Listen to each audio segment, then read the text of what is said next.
I want to dedicate this morning's sermon to our long-serving, dedicated lay clergy and Minyan director, Bill Weissman.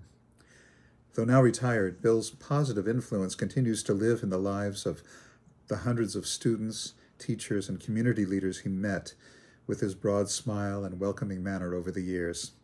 Bill is the ideal choice for this year's Lieutenant Governor's Award for promoting interfaith understanding, so Mazel Tov, Bill. This Shabbat morning, I want to relate a rather strange story, one that conveys a profound truth about who we are, what Torah is, and why the Jewish people were given the gift of Torah at Mount Sinai, as related in this week's Parsha.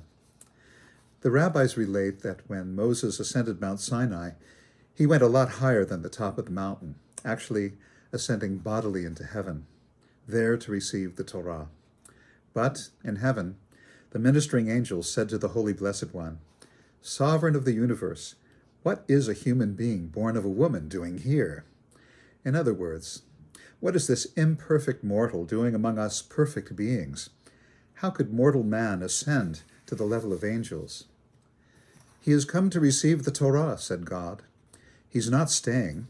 He just came to pick something up, that being the Torah." The angels became even more upset. "What? Are you about to bestow upon frail humans such a treasure? How can you give mere human beings your holy Torah? Rather should you keep it in heaven and give it to us." Now, it's sometimes said that the Torah is a manual for living from God, but it's actually much more than that. It's an assignment from God. The Torah is a mission from God to be performed on God's behalf. That's why the Torah is in the angelic realm. According to the rabbis, an angel is an agent for God, appointed to perform some aspect of the divine will. Man and woman also have the opportunity to perform a mission on behalf of God. Accepting the Torah means accepting a divine mission, and in so doing, we become divine agents. Now, according to Jewish law, if you appoint someone to be your agent, they are equivalent to yourself. They have the power of attorney to act on your behalf. That is the amazing power and privilege entrusted to the Jewish people through Torah. As it turned out, the angels didn't know much about the Torah.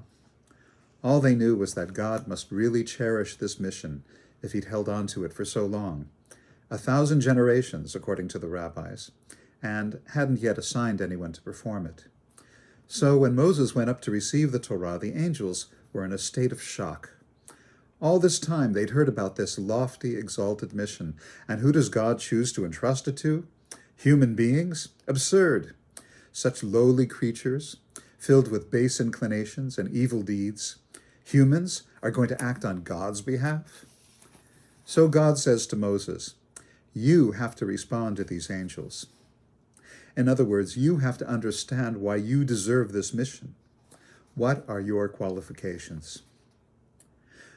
Most people think that the main theme of Torah is believing in God, but really that's only half the story. Torah is also about believing in oneself. To accept Torah, one must have a tremendous amount of self-esteem. One must believe that he or she is worthy to be God's agent on earth, like the Blues Brothers, that we were sent here on a mission from God.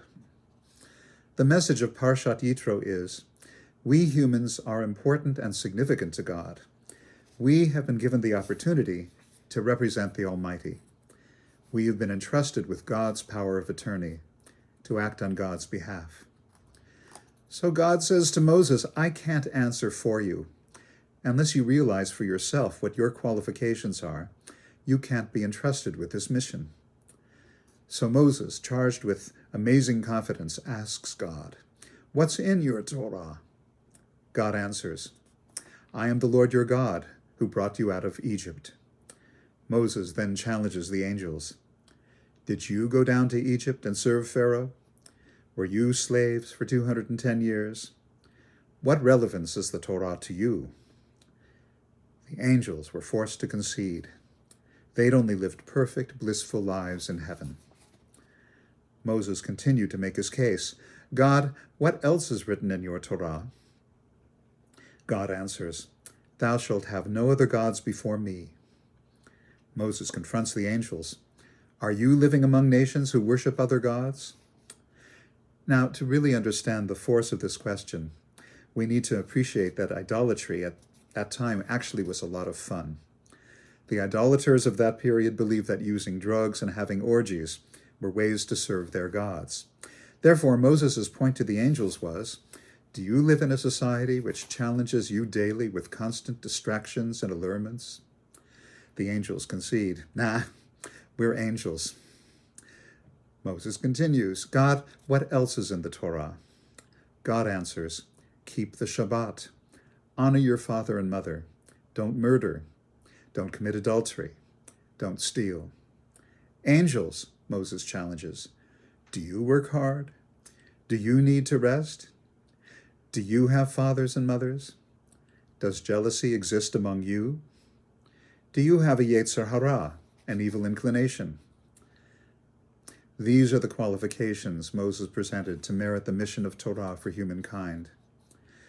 We humans live in a materialistic society filled with distractions, and that's exactly why we should get the Torah. We qualify for this mission just because we make so many mistakes. We're inundated with challenges from within and without. We're perfect for this job because we are so imperfect. So the next time you angels call us humans born of a woman, say it with some respect. So, what is the mission of Torah? Reduced to its essence, it's the work of overcoming destructive urges and choosing goodness. Goodness chosen is the highest form of goodness. We human beings are qualified for this mission just because of our propensity to fail, but also because we're able to succeed. We're able to destroy, but also we're able to build. We're able to choose evil, but also we're able to do amazing good. Angels, by definition, are perfect. They have no negative inclinations, but it's also true they have no free choice. They can't struggle, they can't fail. In short, they cannot choose goodness. Our very human mission, if we're willing to accept it, is to choose goodness. This is how we serve God. Angels sing God's praises in a perfect heavenly world. However, our praises surpass theirs because we praise God from earth, along with all its perfections, imperfections, and challenges. This constitutes our true greatness as human beings. God doesn't expect us to be perfect. In fact, if we were perfect, we wouldn't have qualified for this mission. Part of the mission of Torah is to fail, regret, resolve, change, choose goodness, and then to succeed.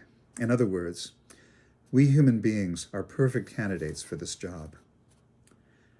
Every human being has the potential to be an agent, a vehicle for God. Everything we do can be for God's sake. This is the greatest honor and pleasure a person could ever experience. To live for ourselves is no great honor, but to live for others, and particularly to live for God and to choose goodness for God's sake, well, that to me is a perfect definition of heaven on earth. Shabbat Shalom.